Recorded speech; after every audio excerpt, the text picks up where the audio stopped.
In this video, we're going to learn the secret to effective leadership in business from General Manager and Managing Partner Matt Lewis from Lewis Automotive.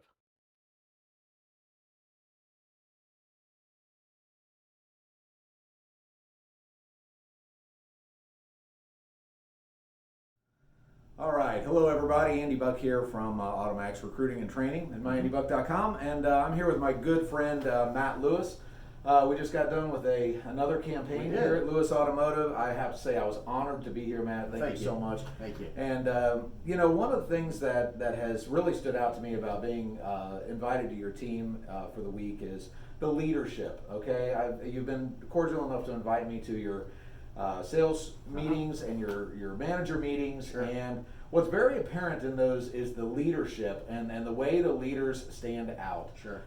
So, you know, if you give me a little background on, you know, you and what has made Lewis Automotive successful and some of the leadership things that you've learned over the years. Sure. So this is a family-owned and operated dealership. Great-grandfather started back in 1946. 4 generations now. We're going on 75 years. We're blessed with a really big family here in Northwest Arkansas. A little over 50 Lewises right here in Fayetteville. There's 3 of them that work in the dealership. You met my other brothers as well. Yep. 2 of the brothers in it. We were very blessed that my grandfather, with some other consultants, came up with a program that you could work through each department in the dealership and figure out where your fit was. It was a little over a 2-year program. Then to figure out what you could do to help the family business continue to go forward. So that's kind of the fit of how you find your area in the dealership.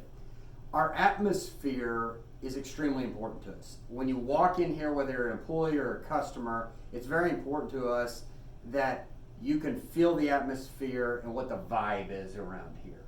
And it transfers from the showroom to behind door closed meetings to open meetings. We want that to be the same across the board.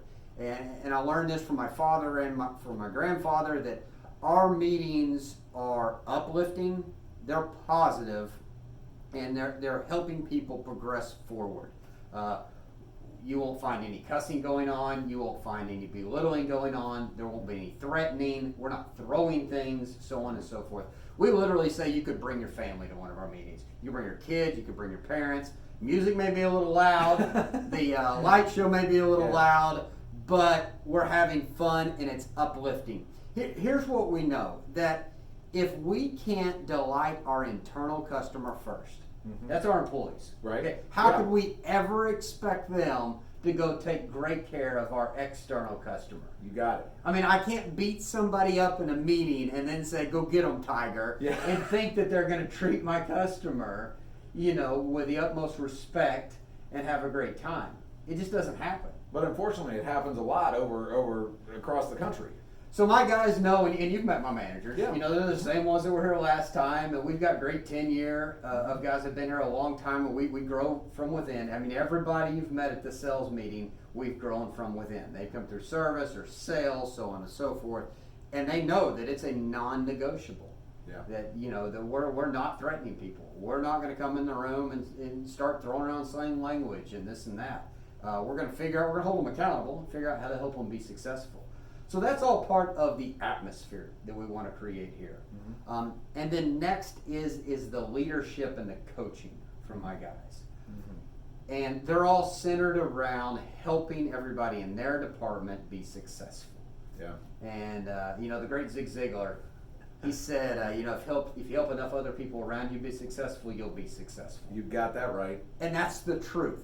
If you'll focus on, if you're in sales, if you'll focus on the salespeople and helping them sell another car, or if you're in service and you help your advisors or your technicians, you'll look up and you'll hit your goal. Right. You know, too many people just focus on their goal and they're like, why didn't this happen? Why couldn't I get my goal? It's because you focus on the wrong thing.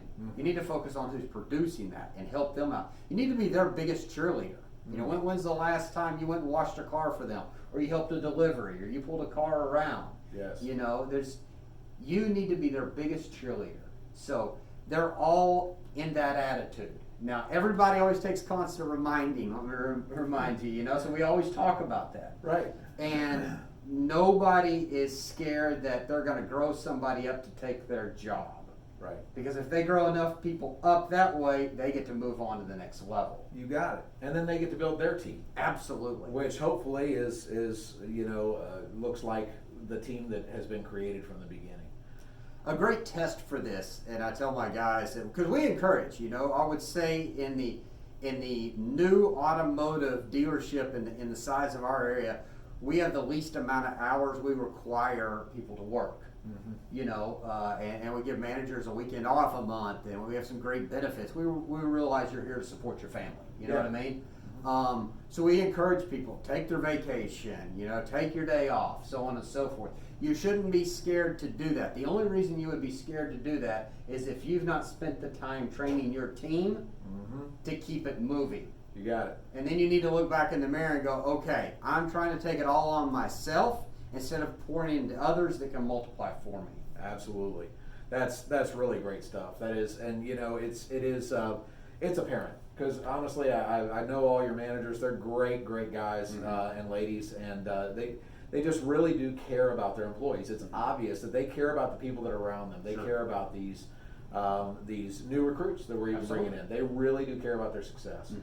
So let me ask you this. This is my second time here. It is. And the first time you didn't know anything about me, and I came in and you probably wondered what the heck, who is this guy? But you invited me back, which I'm honored that you invited me back. Sure. And let me ask you, what was the driving force to invite me back? So the first step I took, we'll back up just a little bit here. The first step I took is I had used AutoMax in the past remotely. They ran the ads for me. They had set up the appointments where my guys still interviewed, so on and so forth. So then we made the next leap, and that's where you came into play. Okay. So Andy came in. He helped us recruit people. We had people in before that had ran the class, got the people hired, rah. But here's where the difference is. The difference is once everybody was hired, Andy wasn't finished. He continued to follow up with the salespeople and communicate with managers. And I know we had multiple different salespeople that you were able to talk to and help them see it from an outside point of view. A salesperson that maybe was getting introduced to a new process, or maybe was just right at the edge of being successful, but they needed to push just a little bit farther. And that's the difference. You followed up with them and turned a couple of them around just by saying, really, and you know this, but by saying the same thing we were already saying, but it came from a third party. Just a different face. So you were there for the long haul. So it didn't even cross my mind to not have you back again. That's awesome.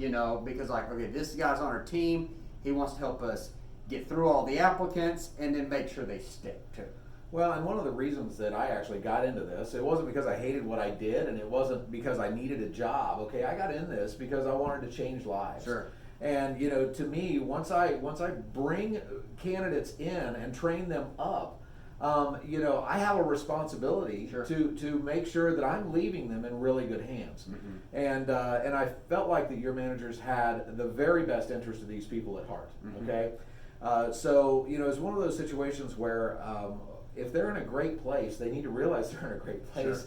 And sometimes you just have to reach out and just kind of give them a little nudge and say hi. It's kind of like the sales manager goes in and closes the deal, right? The salesperson just said the same thing. He's like, "How did you do that?" It's like, "I don't know. It's just a new face." It's exactly what it is. Yeah. So so I really appreciate those words, and thank you for having me back. Are there any closing words you'd like to say? Hey, I would just say to anybody watching this video out here, whatever platform it's on, you're more than welcome to reach out to me, shoot me a direct message, or you can even call the store. And I'll lay it all out on the table and tell you the good, the bad, and the ugly, and answer any questions and any concerns you might have on using Andy and his team, and so on and so forth. Thank you so much, Matt. Thank Is you. there bad and ugly? I had to throw it out there. I understand. You got to be honest. I mean, what's under this mask ain't pretty. I can tell you that. But thank you so much, Matt. I appreciate it. If you guys need anybody, don't hesitate to reach out. Andy Buck, you can reach me at myandybuck.com, or you can call me at 513-443-2825. Thanks a lot, everybody. Talk to you later. Thanks.